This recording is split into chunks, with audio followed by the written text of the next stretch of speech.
जय Shiv Shankar friends, welcome to my channel Bhootiya Sunday. यह मेरी तीसरी कहानी है। कहानी में किसी भी तरह से किसी की भी भावनाओं को ठेस पहुंचाना नहीं है। यह कहानी पूरी तरह से काल्पनिक है। टाइम वेस्ट ना करते हुए हम अपनी कहानी की ओर आगे बढ़ते हैं। ऐसे ही हॉरर और हॉन्टेड स्टोरीज़ के लिए हमारे चैनल भूतिया संडे को सब्सक्राइब कर लीजिए। Now start the story. Virat बहुत काबिल और बहुत अच्छा MBBS डॉक्टर था। विराट हमेशा अपने काम को लेके बहुत सीरियस रहता था। विराट ऑपरेशंस, पोस्टमार्टम और पेशेंट्स को अटेंड करता था। विराट अपने हॉस्पिटल में सीनियर डॉक्टर्स की लिस्ट में उसका नाम आता था। विराट अपने काम को लेके बहुत अच्छा था। वो हमेशा अपने काम को बहुत सफाई से, बहुत अच्छे से कंप्लीट करता था। विराट जितने भी ऑपरेशंस करता था वो 101% सक्सेसफुल जाते थे और सारे पोस्टमार्टम की जो रिपोर्ट्स होती थी वो बहुत अच्छे से एनालिसिस होती थी। एक दिन विराट अपना हॉस्पिटल टाइमिंग, जो उसका जॉब का टाइम था, उसको कंप्लीट करके 9 to 5 था उसका टाइम, कंप्लीट करके अपने घर चले जाता है। अपना शाम को जो भी उसका रूटीन था उसको कंप्लीट करके विराट नॉर्मल मूड में, मतलब बहुत रिलैक्स मूड में टीवी देख रहा होता है। इतने में ही 8 बजे के टाइम पे विराट को एक कॉल आता है कि विराट को कहा जाता है कि एक एक्सीडेंट केस है जिसमें बॉडी का पोस्टमार्टम करना है और रिपोर्ट सुबह होने से पहले, सुबह के 5 बजे से पहले जो पुलिस है उनको हैंडओवर करनी है। विराट बोलता है ठीक है, मैं अभी आ रहा हूँ थोड़ी देर में। विराट अपने काम को लेके कभी कोई एक्सक्यूज़ नहीं देता था कि मेरे पास टाइम नहीं है या क्या, ये टाइम क्या है, मैं नहीं आ सकता। विराट को जब कॉल आता था विराट तब चले जाता था। रात में चाहे जब भी कॉल आता वो विराट चले जाता था। विराट तैयार होने लगता है। विराट की माँ बोलती है क्या हो गया, अब कहाँ जा रहे हो तैयार होके? विराट बोलता है माँ एक केस आ गया, मुझे हॉस्पिटल जाना पड़ेगा। विराट की माँ बोलती है अच्छा खाना खा लो फिर चले जाना। विराट बोलता है नहीं माँ, लेट हो रहा है, मैं जा रहा हूँ, आप लोग खाना खा लेना, मेरा इंतज़ार मत करना, मुझे लेट हो जाएगा और जहाँ तक कि सुबह भी हो जाए आने में। विराट की माँ बोलती है ठीक है। विराट ये बोल के अपनी बाइक की चाबी लेके हॉस्पिटल के लिए निकल जाता है। विराट का हॉस्पिटल उसके घर से आधे घंटे की दूरी पे था। विराट हॉस्पिटल पहुंच जाता है। विराट ने जो भी एक्सीडेंट था उसकी जानकारी लेता है कि इसको एक बार स्टडी करता है, क्या कैसे हुआ एक्सीडेंट, कब हुआ, कहाँ पे हुआ। उसके बाद बॉडी को लेके पोस्टमार्टम के लिए ऑपरेशन थिएटर में चले जाता है। ये पोस्टमार्टम पूरे 6 घंटे चला था। विराट ने 9 बजे शुरू किया था, 3 बजे तक विराट का पोस्टमार्टम चल रहा था। 3 बजे तक विराट ने पोस्टमार्टम करके रिपोर्ट्स तैयार करके और पुलिस को हैंडओवर कर दी थी। विराट पोस्टमार्टम करके हैंडओवर तो पुलिस को उसने दे दिया। उसके बाद विराट अपना बैग लेता है और रिसेप्शनिस्ट पे बता देता है कि मैं जा रहा हूँ। उसने अपनी जो भी टाइम नोट वगैरह जो करना होता था उसका कंप्लीट करके विराट पार्किंग चले जाता है सीधा, जहाँ पे उसने अपनी गाड़ी को बाइक को स्टैंड खड़ा किया होता है। विराट जैसे ही हेलमेट पहन के अपनी बाइक की हेडलाइट को स्टार्ट करता है, अचानक से उसकी लाइट के सामने एक परछाई आती है और वो परछाई जिस बॉडी का विराट ने पोस्टमार्टम किया था उसकी थी। विराट ये देख के एकदम से हैरान हो जाता है कि ये कैसे, वो परछाई अच्छा एकदम से आती है फिर चली जाती है। तो विराट कहता है ऐसे कैसे, अभी तो मैंने इस बॉडी का पोस्टमार्टम किया और ये यहाँ पे कैसे हो सकती है। विराट सोचता है क्या पता मेरा वहम हो, अभी अभी मैंने इसी का पोस्टमार्टम किया और मेरे दिमाग में वही चल रहा होगा। विराट ऐसा अपने मन को समझा के और अपने घर की तरफ चल देता है। अपने घर जाते जाते विराट हॉस्पिटल से थोड़ी दूर पहुंचता है कि उसको ऐसा लगता है कि उसकी बाइक पे कोई बैठा हुआ है, पार्टनर उसकी बाइक के पीछे कोई बैठा हुआ है। बाइक को, विराट को जो बाइक होती है उसकी बहुत हैवी लगती है कि मतलब आज वो कंफर्टेबल नहीं है चलाने में। विराट ये देख के बहुत अजीब सा उसको लगता है। वो जैसे थोड़ा पीछे मुड़ के देखता है वैसे ही कोई भी नहीं था उसके बाइक पे। विराट सोचता है शायद मैं ज़्यादा थक गया हूँ और इसलिए मेरे साथ ऐसा हो रहा है, अब मैं सीधा घर जाके और एक अच्छी नींद लूँगा। जैसे ही विराट अपने घर पहुँचने वाला होता है वैसे ही वही बॉडी विराट के सामने अचानक से आ जाती है। जब विराट अपनी बाइक पे जा रहा है और कुछ ही दूर पे बाइक से उसके वो बॉडी सामने खड़ी होती है और विराट को ऐसा लगता है कि बस अभी उस अपनी बाइक से उस बॉडी को टक्कर मार देगा, उसका एक्सीडेंट हो जाएगा। विराट अचानक से ब्रेक लगाता है और उसकी बाइक गिर जाती है। विराट फिर धीरे धीरे करके उठता है और उसे मतलब हैरान हो जाता है कि आज तक मेरे साथ कभी ऐसा नहीं हुआ है कि मैं बाइक से गिर गया हूँ और आज ऐसे कैसे। और उसको ऐसा दिख रहा है कि उसके सामने कोई है, कोई पीछे बैठा है। पहले उसको वो बॉडी दिखी और ऐसा लगा कि अभी भी कोई सामने था। विराट इस चीज़ को लेके बहुत शॉक हो जाता है कि आज तक कभी ऐसा नहीं हुआ है मेरे साथ। विराट सोचता है क्या पता मेरा वहम हो हकीकत में। विराट नॉर्मली जाता है, अपने घर पहुंचता है। उसको बहुत तेज़ भूख लग रही होती है क्योंकि उसने ना डिनर किया था और ना हॉस्पिटल में कुछ खाया था। विराट तुरंत जाता है अपने घर में, तब उसके पास उसकी एक की होती है, दूसरी चाबी, जिससे खोल के मतलब डोर ओपन करके और वो अपने घर में चले जाता है। अपना बैग रखता है, अपने हाथ पाँव को अच्छे से धो के वॉश करके सैनिटाइज करके और किचन में जाता है डायरेक्ट। और वो उसकी खाना जब जो भी उसको खाना मिलता है उस खाता है। और वो ये भूल जाती है कि विराट की माँ ने उससे कहा था कि जब भी तुम कोई पोस्टमार्टम करके आना तो हमेशा घर के बाहर जो गंगा जल रखा है उसको अपने ऊपर डाल लेना और आते ही नहा लेना। विराट ये भूल जाता है, मतलब उसको नींद आ रही होती है, भूख लग रही होती है और फिर उसके साथ कुछ ऐसी चीज़ें हो गई अनफॉर्चुनेटली कि एकदम से वो भूल गया। उसको एकदम कुछ भी ध्यान ही नहीं रहा, ये कि उसके ध्यान में आया ही नहीं। विराट फिर सोचता है अब तो चलो हो गया सो हो गया। फिर वो खाना खाता है, उसके बाद फिर वो सीधा खाना खा के और सीधा अपने बेड पे लेट जाता है।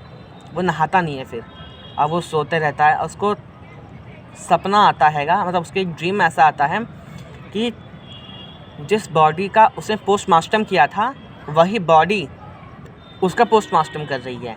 मतलब उसको चीर रही है, फाड़ रही है, उसके दिल को, लीवर को, हार्ट, इंस्टेटाइन्स को, सब कुछ निकाल रही है। और विराट ज़िंदा है, मरा नहीं है।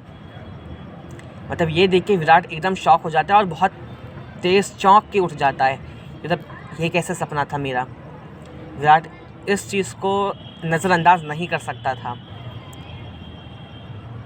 वो सोचता है मतलब ऐसे कैसे मुझे, मतलब ये सपना मुझे कभी भी आज तक की मेरी मेडिकल लाइफ में ऐसा सपना मुझे कभी नहीं आया। मगर आज विराट सोचता है शायद मेरा वहम है, क्या है, चलो छोड़ो, कोई नहीं, नॉर्मल अपने आप को फिर से समझा लेता है वो, कोई नहीं, कोई प्रॉब्लम नहीं है। फिर वो सो जाता है। विराट फिर से सुबह अपने डेली रूटीन पे उठता हैगा। मतलब थोड़ा सा लेट उठता है क्योंकि वो रात में सोया नहीं था, देर से सोया काफ़ी, थोड़ा सा लेट उठता है। और अपने सुबह के वर्कआउट, सुबह वो जिम जाता था, विराट ने वो भी स्किप कर दिया था। सुबह विराट की माँ विराट को उठाने आती है कि आज इतना देर हो गया, सो कैसे रहा है, कभी इतनी देर तक तो सोता नहीं है और कब आया पता भी नहीं चला और क्या केस था इसने बताया भी नहीं। विराट की माँ जैसे विराट को उठाने के लिए उसके बेड पे बैठती है और जैसे विराट को उसका सर सहलाती है कि विराट उठ जा, वैसे ही देखती तो विराट का जो बदन था, मतलब उसकी जो बॉडी थी, वो एक भट्टी की तरह बहुत तेज़ तप रही है। विराट को बहुत ज़्यादा बुखार था, बहुत तेज़ बुखार था। ये देख के विराट की जो माँ थी वो बहुत शॉक हो जाती है, मतलब हैरान कि ये कल तक तो एकदम नॉर्मल था, फिट एंड फाइन, और आज अचानक से कैसे इसको बुखार आ गया, वो भी इतना तेज़। विराट की माँ, विराट की छोटी बहन, विराट का छोटा भाई, मतलब पूरे फैमिली को, उसके फादर को लेके इंक्लूडिंग सबको बुलाती है कि ये देखो विराट को बहुत तेज़ बुखार है, ये उठ नहीं रहा है। विराट के फादर विराट को चेक करते हैं कि इसको बुखार है और शायद ये बहुत थक गया है इसलिए उठ नहीं रहा है, इसको थोड़ी देर और सोने दो। विराट की माँ बोलती है चलो ठीक है, मगर मैं सिर्फ 1 घंटा और देखूँगी, नहीं तो मैं फिर डॉक्टर को बुलाऊँगी इसके बुखार को लेके। 1 घंटे बाद जब विराट की माँ फिर विराट के पास जाती है तो उसका बॉडी उससे भी ज़्यादा गर्म होती है। इनफैक्ट विराट जिस ब्लैंकेट को ओढ़ रखा था उस ब्लैंकेट में भी विराट को बहुत ज़्यादा, ब्लैंकेट बहुत गर्म था और एसी चलने के बावजूद, उसके कमरे में एसी चल रहा था, उसके बाद भी विराट एकदम से गर्म था। विराट की माँ बोलती है अब मैं डॉक्टर को बुलाऊंगी डायरेक्ट और मैं वेट नहीं करूँगी इसके उठने का। विराट की माँ डॉक्टर को बुलाती है, डॉक्टर आते हैं, विराट को चेक करते हैं, ऐसा तो कुछ नहीं होता है, फिर डॉक्टर को विराट को मतलब बहुत कोशिश करते हैं उठाने की। विराट उठता हैगा मगर बोलता है मतलब बहुत उसकी हालत ख़राब होती है, उससे उठा नहीं जा रहा होता है। वो बहुत वीक फील कर रहा था, उसको लग रहा था कि बस मेरी बॉडी बहुत ज़्यादा भारी हो गई है, बहुत हैवी है कि मुझसे अब उठा नहीं जा रहा हैगा। विराट ये देख मतलब विराट बहुत ज़्यादा टायर्ड होता है, मतलब कहता है मेरी बॉडी बहुत भारी, मुझसे नहीं उठा जा रहा हैगा। उसकी नींद भी नहीं खुल रही होती, इनफैक्ट कहती है बस मुझे सोने दो, मुझे कोई उठाओ मत। डॉक्टर चेक करते हैं, दवाई देते हैं और विराट कहते हैं कि इसको जब तक सोना है सोने दीजिए और फिर जब ये उठेगा तो उसको कुछ हल्का फुल्का सा खाने के लिए दे देना। विराट की माँ बोलती है ठीक है। जब विराट सो के उठ जाता है तब वो पूरा दिन सोता है, शाम को उठता है। वो अगले दिन हॉस्पिटल भी नहीं जाता है और ना इन्फॉर्म करता है कि मैं आज छुट्टी लूँगा या मैं आऊँगा नहीं। उसकी आज तक की लाइफ में ये पहली बार था कि विदाउट इन्फॉर्मेशन छुट्टी लेता है। और उसके घर वालों ने भी तब दिमाग में नहीं आया कि हॉस्पिटल में कॉल करके इन्फॉर्म कर दें। किसी ने कॉल नहीं किया कि आज विराट ऐसे क्यों, बट सबके मन में था। विराट शाम को 4-5 के बीच में उठता है, उसकी मम्मी ने उसको सूप दिया। अब विराट बोलते हैं मेरा सूप पीने का मन नहीं है, मुझे कुछ मसालेदार और चटपटा सा खाना है। विराट के मॉम के लिए ये भी शॉकिंग था थोड़ा कि विराट अपनी हेल्थ को लेके बहुत ज़्यादा सीरियस था। वो कभी भी ऑयली स्पाइसी नहीं खाता था, वो बहुत नॉर्मल मसालों और ऑयल के साथ बना हुआ खाना खाता था और बहुत सात्विक खाता था, मतलब वेजिटेरियन था विराट। आज ये कैसे बोल रहा है। फिर विराट के पापा बोलते हैं कोई नहीं, उसकी तबीयत ख़राब है इसलिए उसका मन कर रहा है, कुछ बना दो चटपटा था उसके लिए। विराट की माँ उसके लिए बना के लाती है। विराट बोलता है मुझे ये भी नहीं खाना है, मुझे नॉनवेज खाने का मन है। विराट की माँ बोलती है कैसे, मतलब हम लोग वेजिटेरियन हैं, आज तक तूने किसी नॉन वेज का हाथ तक नहीं लगाया है, इनफैक्ट तुझे देखना भी पसंद नहीं है, तो दोस्त कैसे खाने के लिए मांग सकता है नॉन वेज। विराट बोलता है बस मेरा मन कर रहा है, मुझे खाना है। माँ बोलती है तुमको ये खाना है तो ये खाओ, नहीं तुमको कुछ नहीं मिलेगा। यहाँ तक तो सबके लिए नॉर्मल लग रहा था कि कोई नहीं, नॉर्मल चल रहा हैगा, मगर अब सब कुछ बहुत बदलने वाला था। थोड़ी देर बाद रात हो जाती है और विराट की जो आइज़ होती है, आँखें, वो एकदम से लाल हो जाती हैं। विराट के मुंह से अजीब सी एक स्मेल आती है, जैसे उसने किसी के मांस को खाया हो, खून पिया हो, मतलब जो भी है उसने किसी जानवर को खाया हो, तो उसके ऐसी मुंह से ऐसी स्मेल, उसके मुंह में सिर्फ ब्लड हो, ऐसे स्मेल आती है उसके मुंह से। और वैसे ही विराट की बॉडी बहुत ज़्यादा गर्म हो रही होती है। इस चीज़ को सभी घर वाले देखते हैं और बहुत शॉक हो जाते हैं। विराट की सारी हरकतें एकदम से बदली हुई थीं। विराट किसी से ठीक से बातें नहीं कर रहा था, सिर्फ अपने कमरे में बैठा रहा। ऐसे ही अगले दिन फिर डॉक्टर आते हैं। सुबह तो उसकी आंखें वगैरह एकदम नॉर्मल हो जाती थी, कोई प्रॉब्लम नहीं होती थी, ना आँख में ना मुंह में, तो ऐसी कोई प्रॉब्लम नहीं थी कि उसकी आइज़ रेड हो जाए, उसका बिहेवियर थोड़ा चेंज हो जाए। बिहेवियर चेंज रहता था मगर हाँ बहुत ज़्यादा बिहेवियर विराट का चेंज नहीं रहता था। जैसे ही सुबह हुई सब कुछ नॉर्मल, उसकी आंखें ठीक, मुँह से कोई स्मेल नहीं आ रही है। हाँ उसको बुखार है, उसकी बॉडी अभी भी बहुत गर्म है। विराट जैसे डॉक्टर को देखता है, वो कहता है कि आप कौन हो और आप आए किस लिए हो, तुम चले जाओ यहाँ से, तुम मेरा कुछ नहीं कर सकते। विराट ऐसे बोलता है। ये देख के सब कहते हैं कि इसको हो क्या गया है, ये कभी किसी से ऐसे बात नहीं करता है और ये अचानक से आज ऐसे बात कर रहा है, वो भी एक डॉक्टर के साथ, कि वो खुद एक डॉक्टर है। डॉक्टर बोलते कोई नहीं, कभी कभी ऐसा होता है, मैं चेक कर लेता हूँ।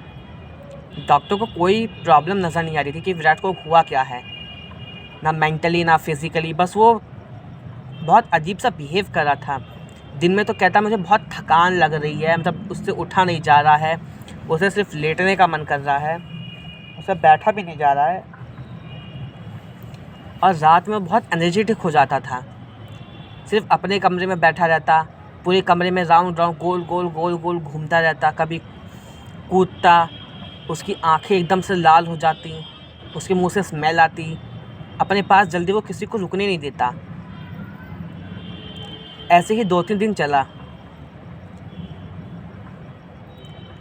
कुछ दिन बाद तो विराट की हरकतों में और भी ज़्यादा बदलाव आ गए।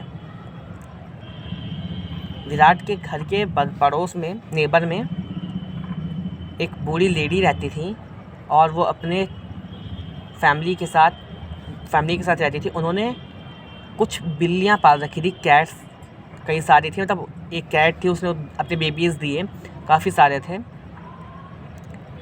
और विराट के कमरे की खिड़की से जस्ट बाहर उनका घर आराम से दिखता था। उनके घर के तब घर उनका आराम से दिखता था।